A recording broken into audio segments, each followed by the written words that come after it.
Hey, hello friends, you are welcome in the Bugs Pharma. In this video, we are going to discuss about the amino autocoils. That is the second example, it is the serotonin.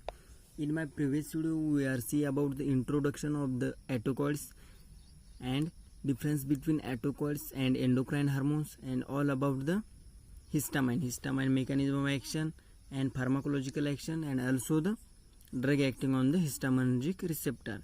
So in this video we are going to discuss second amino autocoils, that is serotonin. Synthesis of the serotonin is the synthesized from the amino acid tryptophan. Histamine कहाँ से synthesis हो रहा था आपका? Histidine amino acid से. तो serotonin कहाँ से सिंथेसाइज हो रहा है? किस अमीनो एसिड से? ट्रिप्टोफैन. जब ट्रिप्टोफैन अमीनो एसिड पर ट्रिप्टोफैन हाइड्रोक्सिलेज एंजाइम एक्ट करेगा तो tryptophan is converted into 5 hydroxy tryptophan. Means tryptophan hydroxylase means addition of the hydroxy group at the 5th position of the tryptophan amino acid which leads to the formation of the 5 hydroxy tryptophan. On that 5-hydroxytryptophan, the enzyme 5-hydroxytryptophan decarboxylase is act, which convert into 5-hydroxytryptamines. Means decarboxylase. Decarboxylase का meaning क्या है? Carboxylic acid group क्या करने का है? Remove करने का है. तो क्या बनता है आपका? 5-hydroxytryptamine. उसी को क्या कहते हैं हम? सेरोटोनिन. सेरोटोनिन को आपको 5-HT कहते हैं ना. 5-HT मीन्स क्या है? 5-hydroxytryptamine. Serotonin produce their action by acting on the receptor known as the serotonergic receptor, which include 5-HT1 to 5-HT7. All are the G protein coupled receptor except 5-HT3 is the inotropic receptor. Means serotonin आपका pharmacological action कहाँ से दे रहा है? Which acting on the serotonergic receptor. Serotonergic receptor कौन कौन से है? 5-HT1 to 5-HT7. All are the G protein couple receptor except 5-HT3. 5-HT3 कौन सा है? Ionotropic receptor. ये आपको याद में रखने का है. ये पूछा जा सकता है जीपैट नाइपर किसी भी एग्जाम में, फार्मासिस्ट एग्जाम में ये पूछा जा सकता है कि which of the following serotonergic receptor it is the ionotropic receptor. Okay. और ये भी पूछा जा सकता है कि which of the following it is not ji protein coupled receptor, that is a serotonergic receptor में कौन सा जी प्रोटीन कपल्ड रिसेप्टर नहीं है. ऐसे भी घुमा फिरा के क्वेश्चन कुछ भी पूछा जा सकता है. तो 5-HT3 receptor it is the ionotropic receptor.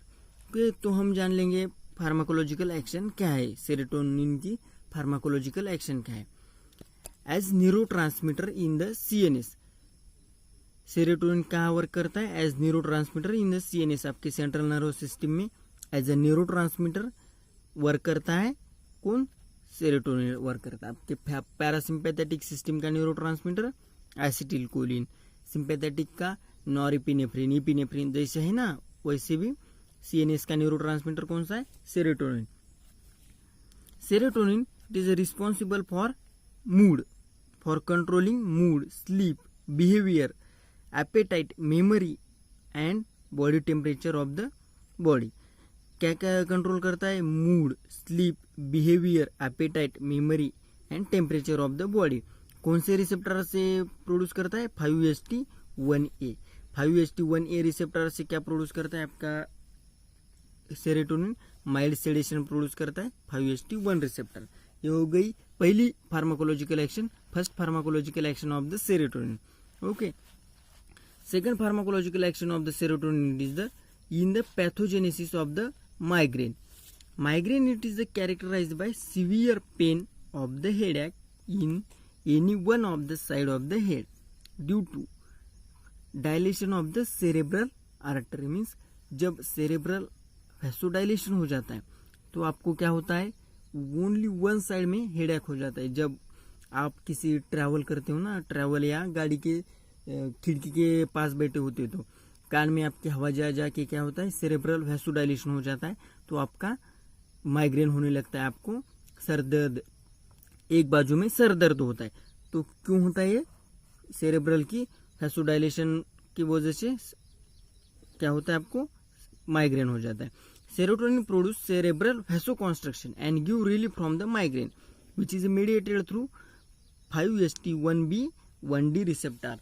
1B and 1D receptor से सेरोटोनिन क्या कर देता है आपको, सेरेब्रल वैसोकॉन्स्ट्रिक्शन कर देता है। आपका माइग्रेन क्यों हो रहा है, सेरेब्रल वैसोडाइलेशन की वजह से माइग्रेन हो रहा है, लेकिन सेरोटोनिन क्या कर रहा है, सेरेब्रल वैसोकॉन्स्ट्रिक्शन कर रहा है, तो आपको क्या होगा, रिलीफ फ्रॉम माइग्रेन। एंड किस रिसेप्टर से मीडिएटेड है, 5HT1B 1D। आपका न्यूरोट्रांसमीटर का एक्शन कहाँ किसी रिसेप्टर से था, 5HT1A 1A रिसेप्टर से न्यूरोट्रांसमीटर का एक्शन था। अब जान लेंगे थर्ड फार्माकोलॉजिकल एक्शन क्या है सेरोटोनिन की, involve in the pathogenesis of the साइकोसिस सिजोफ्रेनिया। साइकोसिस और सिजोफ्रेनिया के पैथोजेनेसिस में हम किसको यूज करते हैं, सेरोटोनिन यूज करते हैं। तो देखेंगे भाई कैसे सेरोटोनिन एक्ट करता है पैथोजेनेसिस के लिए। Pathogenesis is characterised by abnormal behaviour which is majorly occur due to increase level of the serotonin in limbic system which is mediated through 5HT2A 2C receptor. आपके साइकोसिस एंड सिजोफ्रेनिया में क्या हो रहा है, increase the serotonin level in the limbic system. Limbic system में serotonin level increase हो रहा है और इंक्रीज होने की वजह से आपको साइकोसिस एंड सिजोफ्रेनिया हो रहा है। तो सेरोटोनिन का लेवल इंक्रीज होने की वजह से सिजोफ्रेनिया साइकोसिस हो रहा है, तो आपको क्या करना पड़ेगा, आपको सेरोटोनिन का लेवल डिक्रीज करना पड़ेगा। जब डिक्रीज करेगी, डिक्रीज करने के लिए आपको कौन से ड्रग देने होते हैं, 5H एंटागोनिस्ट देने होते हैं ना। तो एक्शन कौन सी रिसेप्टर से मीडिएटेड है, mediated through 5HT2A and 5HT2C receptor से साइकोसिस एंड सिजोफ्रेनिया प्रोड्यूस कर रहा है आपका सेरोटोनिन इंक्रीज लेवल बनके। अब fourth pharmacological action of the serotonin is involve in the pathogenesis of the depression. Depression की पैथोजेनेसिस में आपका सेरोटोनिन कैसे यूज करता है ये देखेंगे। Okay, depression it is characterised by loss of the mood which occurs due to the decrease level of the serotonin in the hippocampus. आपका साइकोसिस क्यों हो रहा है, साइकोसिस सिजोफ्रेनिया क्यों हो रहा है, increase level of the serotonin in the limbic system it is 2A and 2C receptor से मीडिएटेड हो रहा है। लेकिन आपका डिप्रेशन क्यों हो रहा है, decrease level of serotonin in the hippocampus में आपका जब सेरोटोनिन डिक्रीज हो जाएगा तो आपको क्या होगा, तो आपको डिप्रेशन होगा। डिप्रेशन एंड डी डिक्रीज, ये याद रखने का है, ट्रिक बता रहा हूं मैं। डी से डिप्रेशन, डी से डिक्रीज होने का, ये याद रखने का है। तो जब आपका सेरोटोनिन हिप्पोकैम्पस में डिक्रीज हो गया तो आपको क्या करना पड़ेगा, सेरोटोनिन का लेवल इंक्रीज करना पड़ेगा। इंक्रीज करने के लिए आपको क्या करना पड़ता है, रीअपटेक इनहिबिटर देने पड़ते हैं। जब रीअपटेक इनहिबिटर देंगे तो हिप्पोकैम्पस में आपके सेरोटोनिन का लेवल इंक्रीज हो जाएगा और इंक्रीज हो जाने की वजह से आपका जो डिप्रेशन है, डिप्रेशन रिमूव हो जाएगा। तो फिफ्थ फार्माकोलॉजिकल एक्शन क्या है सेरोटोनिन की, involve in the pathogenesis of the nausea and vomiting. Nausea and vomiting, आपका सेरोटोनिन क्या करता है, नाउजिया एंड वोमिटिंग प्रोड्यूस करता है, नाउजिया प्रोड्यूस करता है एंड वोमिटिंग प्रोड्यूस करता है। जब वोमिटिंग प्रोड्यूस करता है कौन से रिसेप्टर से मीडिएटेड है, ये 5HT3 रिसेप्टर। 5HT3 रिसेप्टर को आपने क्या बोला है, it is the ionotropic receptor and except 5HT3 receptor all कौन से, G protein couple receptor. Okay, तो 5HT3 रिसेप्टर से मीडिएटेड आपका सेरोटोनिन क्या कर रहा है, वोमिटिंग प्रोड्यूस कर रहा है।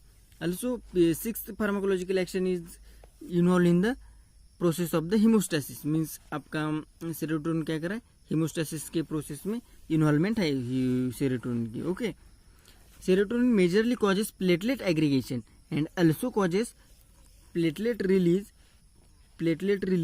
At the site of injury. Means आपका सेरोटोनिन क्या कर रहा है, प्लेटलेट का एग्रीगेशन भी कर रहा है। Platelet is important in the blood coagulation.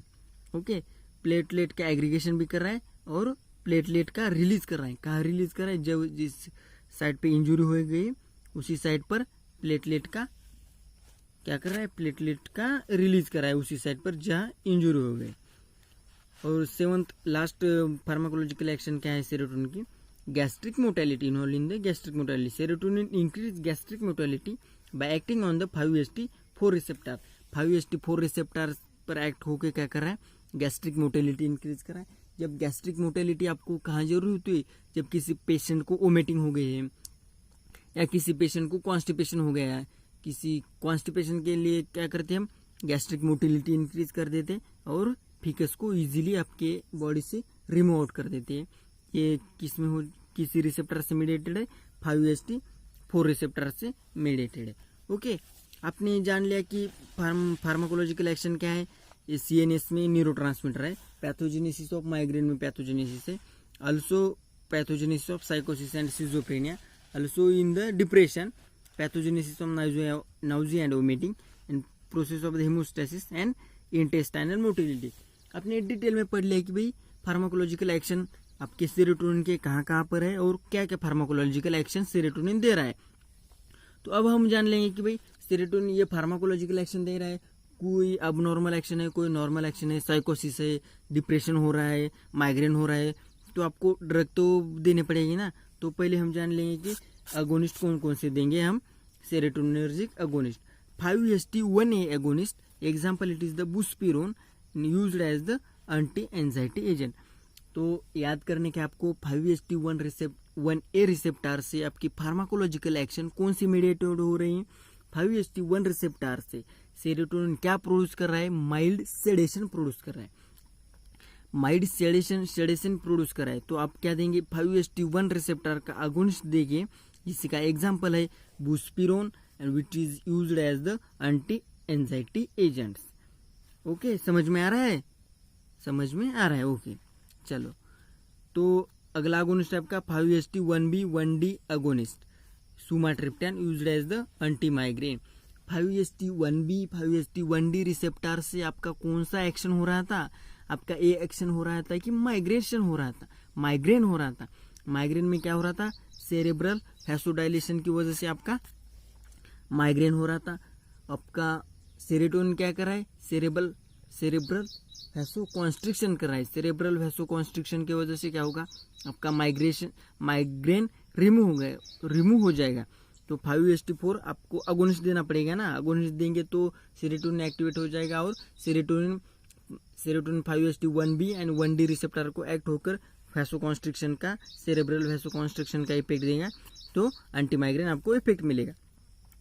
5HT4 agonist, that is example cisapride, tegaserod or metoclopramide। Okay, these are also called as the gastroprokinetic agent। 5HT4 receptor से आपका सेरोटोनिन कौन सा इफेक्ट दे रहा था, serotonin it is used as the increase the gastric motility increase कर रहा था। तो गैस्ट्रिक मोटिलिटी कहाँ जरूरी होती है आपको, जब आपको कॉन्स्टिपेशन हो गया है, जब आपको वोमिटिंग हो गया है। वोमिटिंग में क्या होता है, स्टमक कंटेंट क्या होता है, एक्सपेल आउट हो जाता है। जब स्टमक कंटेंट एक्सपेल आउट हो रहा है, जब आपने क्या किया, गैस्ट्रिक मोटिलिटी इंक्रीज कर दी और स्टमक का कंटेंट फास्टली स्टमक में कुछ थोड़े समय में रहने दिया और उसको फास्टली क्या किया, स्मॉल इंटेस्टाइन में डाल दिया। किसी के पाइलोरिक स्फिंक्टर जो होता है ना, स्टमक के एंडिंग में पाइलोरिक स्फिंक्टर होता है और after pyloric sphincter there is a starting of the small intestine. आपने क्या किया, गैस्ट्रिक मोटिलिटी इंक्रीज की और स्टमक का कंटेंट स्मॉल इंटेस्टाइन में डाल दिया। तो क्या होगा, स्टमक का कंटेंट जब स्मॉल इंटेस्टाइन में गया तो क्या होगा, क्या वोमिटिंग होगी आपको, नहीं होगी ना। और जब किसी पेशेंट को कॉन्स्टिपेशन हो गया, भाई कॉन्स्टिपेशन हो गया, उसको फीकस नहीं आ रहा है और हार्डनिंग ऑफ फीकस हो गया, जब आप उसको गैस्ट्रोप्रोकाइनेटिक एजेंट देंगे, दैट इज सिसाप्राइड, टेगासेरॉल और मेटोक्लोप्राइड, तो क्या हो जाएगा, उसको क्या हो जाएगा, कॉन्स्टिपेशन से रिलीफ मिल जाएगा। Okay, lastly agonist drug, it is the selective serotonin reuptake inhibitors। It inhibits the serotonin reuptake and used in the treatment of the depression। आपके डिप्रेशन में क्या हो रहा था, डिप्रेशन में सेरोटोनिन का लेवल डिक्रीज हो गया था। डी से डिप्रेशन, डी से decrease in the hippocampus. Hippocampus में क्या हो गया था, आपके सेरोटोनिन का लेवल डिक्रीज हो जाने की वजह से आपको डिप्रेशन हो गया था। जब डिप्रेशन हो गया, सेरोटोनिन का लेवल तो डिक्रीज हो गया भाई, आपको क्या करना पड़ेगा, सेरोटोनिन का लेवल नॉर्मल तो लाना पड़ेगा ना। इंक्रीज करने का तो छोड़ दो, आपको डिक्रीज जो हो गया है उससे नॉर्मल तो लाना पड़ेगा। तो नॉर्मल लाने के लिए आप क्या कर रहे हैं, सेरोटोनिन रीअपटेक इनहिबिटर दे रहे हैं। सेलेक्टिव मीन्स दूसरे कौन से भी ऑटोकॉल्स को इसने इनहिबिट नहीं करना चाहिए, सेलेक्टिव सेरोटोनिन को इनहिबिट करना चाहिए। तो उसका एग्जांपल कौन कौन से हैं, fluoxetine, paroxetine, steroxetine and fluvoxamine. These are the example of the selective serotonin reuptake inhibitors. Okay, तो आगे हम जान लेंगे कि एंटागोनिस्ट कौन कौन से देंगे हम, सेरोटोनिन के एंटागोनिस्ट कौन कौन से देंगे। 5-HT 2A 2C antagonist, example it is the clozapine, olanzapine, quetiapine, risperidone and sertindole. Okay, these are the example used as the antipsychotic.